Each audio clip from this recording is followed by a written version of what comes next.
Dragi otroci, lepo pozdravljeni! Tudi danes boste lahko prisluhnili ljudski pravljici, tokrat ruski, ki nosi naslov Poslikana balalajka. Prebrali jo bomo z Brino. Nekoč v davnih časih sta živela starec in starka, ki sta imela 3 hčere. Obe starejši sestri sta nosili živahne rožaste obleke, pozlačene bisere in škorence z visokimi petami. Najmlajša hči Mašenka pa je nosila temne in puste obleke, a njene oči so bile svetle in bleščeče. Njen edini okras so bili lasje, ki so ji segali do tal in jih je spletla v dolgo zlato kito, s katero je ometala cvetlice na poti, po kateri je hodila.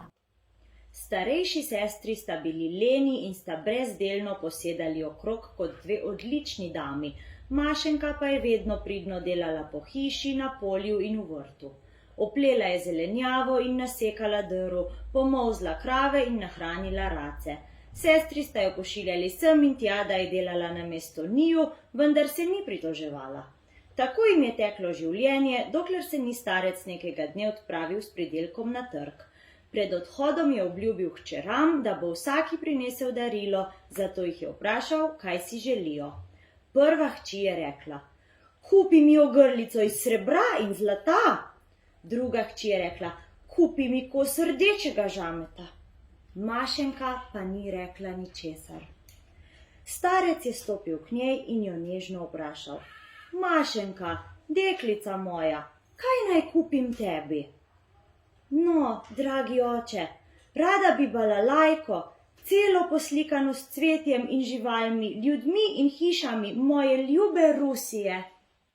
Otroci, ali veste, kaj je to balalajka? Balalajka je rusko ljudsko glasbilo, ki spominja na kitaro. Ja, tako je, balalajka je instrument. No, pa poglejmo, če bo starec našel takšno darilo. Ali je starec hodil daleč ali blizu? Ali je hodil dolgo ali kratko? Nihče ne ve. Toda prodaj je izdelke in vsaki hčeri prinesel tisto, kar si je želela. Starejši sestri sta bili zelo veseli svojih daril. Smejali pa sta se, kot da sta videli Mašenkino balalajko, čeprav je bila lepo poslikana s cvetjem in drevesi, živalmi, hišami in ljudmi. Mašenka je sedla v kot koče. Spomnila se je pesmi, ki jo je naučila stara beračica v zameno za kos kruha. Začela je igrati in peti. Igraj čarobno melodijo, čarobno pesem mi zapoj. Vasi in mesta mi pokaži, naj vidim morja in še gozd. Pokaži mi gore visoke, kakor modro je nebo. Pokaži, drago, domovino, pokaži celo Rusijo. Nenadoma so zazvonili zvonovi in cela koča je zažarela v svetlobi. Podobe na balalajki so se začele premikati in spreminjati, prikazala so se mesta in doline, hribi in globeli, na poljih vojaki z meči in ščiti, ladje na morjih in gore, ki so segale do modrega neba, kjer žareče sonce preganja bled lunin krajec in kjer zvezde plešejo vso noč. Starejši sestri sta pozeleneli od zavisti.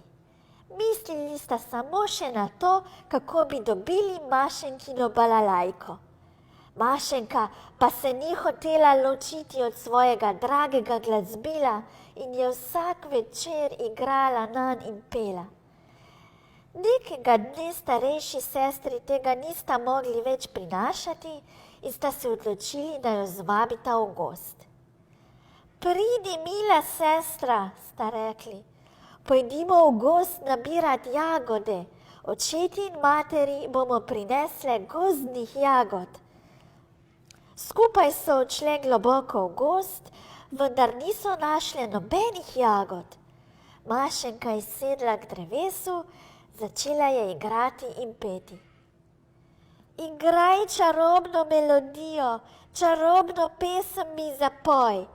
Pokaži zdaj mi mesta skrita, kjer gozdne jagode rasto. Tako je bilo slišati zvonove in gozd je zažarel v svetlobi. Podobe na balalajki so se začele premikati in spreminjati. Pokazali so se vsi skrivni kotički gozda in vse jase, kjer so rasle gozdne jagode, vsi vlažni kraji z obilico gob in skrita mesta, kjer so bili izviri studencev. Mašenkini hudobni sestri sta gledali in postali tako zavistni, da so njuni srci okameneli. V svoji jezi sta Mašenko toliko časa pretepali, da je umrla. Njeno telo sta zakopali pod srebrno brezo, balalajko pa sta si prisvojili. Ko sta prišli domov s polnima košarama jagod in gob, je bil že večer. Mašenka je zbežala stran od naju in se izgubila, sta rekli staršem. Iskali sva jo po celem gozdu, vendar je nisva mogli najti. Gotovo so jo pojedli volkovi. Mati je planila v jok, kričala je in vpila zaradi ljubljene hčerke. Oče pa je rekel, dajta mi balalajko, prav gotovo bo pokazala, kje je. Sestri je zmrazilo od strahu, vendar sta storili, kot je rekel oče. Zaigral je in zapel, vendar se podobe na balalajki niso začele premikati in spreminjati. Poln žalosti je starec pospravil poslikano balalajko v omaro. Ravno takrat pa je naneslo, da je bil v gozdu mlad pastir, ki je naletel na srebrno brezo, pod katero je bila sveže nasuta zemlja. Videl je nekaj dolgih tankih vejic, eno odrezal in si iz nje izdelal piščal. Komaj pa se je z njo dotaknil ustnic, je začela igrati in peti po svoje. Igraj, piščalka, igraj, da bo slišal pastir. Kako sta me sestri ubili samo zato, ker sem imela balalajko poslikano. Pastir se je prestrašil in stekel nazaj v vas. Povedal je vaščanom, kar mu je zapela piščal in v grozi jim je zastal dih. Stekli so do koče starca in njegove žene in povedali, kaj se je zgodilo. Odvedi nas tja, kjer si odrezal vejico za piščal, dobri pastir, je rekel Mašenkin oče. Tako jih je pastir peljal do kotička v gozdu. Kopali so in odkopali Mašenko, ki je bila lepša kot kdajkoli. Starec je položil piščal k ustnicam in kar sama je začela igrati in peti. Igraj, piščalka, igraj, da bo slišal oče, sestri v gozdu sta me umorili. Igraj, piščalka, igraj, da bo slišal oče, če hočeš videti živo meše, iz vodnjaka ruskega carja prinesi mi malo zdravilne vode. Takrat sta Mašenkini zlobni sestri padli na kolena in priznali svoj zločin. Zaprli so jo za železne rešetke, da tam počakata na carjeve ukaze. Medtem se je starec odpravil v carsko mesto iskat zdravilne vode. V palači so ga odvedli pred samega carja. Starec se je priklonil do tal in carju povedal o Mašenki. Car je pazljivo poslušal in rekel: Starec, vzemi zdravilne vode iz mojega vodnjaka in ko bo tvoja hči spet oživela, privedi z njo in starejši sestri k meni. In glej, da bo Mašenka prinesla s seboj svojo poslikano balalajko. Starec je bil presrečen. Večkrat se je priklonil do tal in odnesel s seboj domov vrč zdravilne vode. Komaj je Mašenko poškropil z njo, je oživela in nežno objela očeta. Starec je odpeljal vse 3 hčere v carsko mesto, ko so prišle v palačo, so jih odvedli pred carja.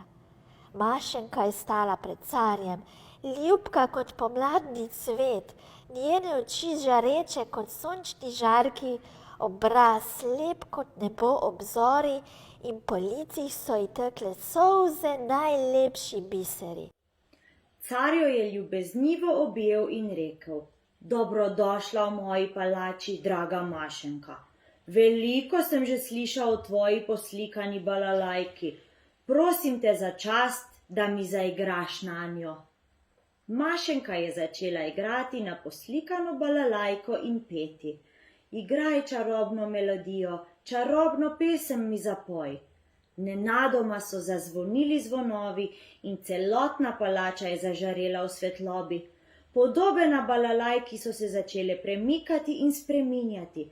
Prikazala so se mesta in doline, hribi in globeli, na poljih vojaki z meči in ščiti, ladje na morjih in gore, ki so segale do modrega neba, kjer žareče sonce preganja bled lunin krajec in kjer zvezde plešejo vso noč. Mašenka je padla na kolena in prosila carja: Vzemi mojo poslikano balalajko, toda prosim, odpusti mojima sestrama. Nikar ju ne daj usmrtiti. Car jo je dvignil s kolen in rekel: Mašenka, tvoja balalajka je čudežna, toda tvoje srce je iz čistega zlata. Ali hočeš postati moja draga žena in carica Rusije? Tvojima sestrama pa oprostim le zato, ker ti tako hočeš.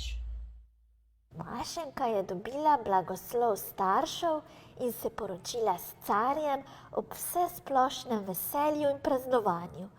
Palača je žarela v svetlobi in množice ljudi so prihajale in plesale. Celo zlobni sestri sta se omehčali in skupaj s starši dolgo in srečno živeli v palači. Dragi otroci, vam je bila pravljica všeč? Ste izvedeli kaj novega? Do naslednje srede v mesecu pa prav lep pozdrav. Nasvidenje. To je to? Super. Hvala.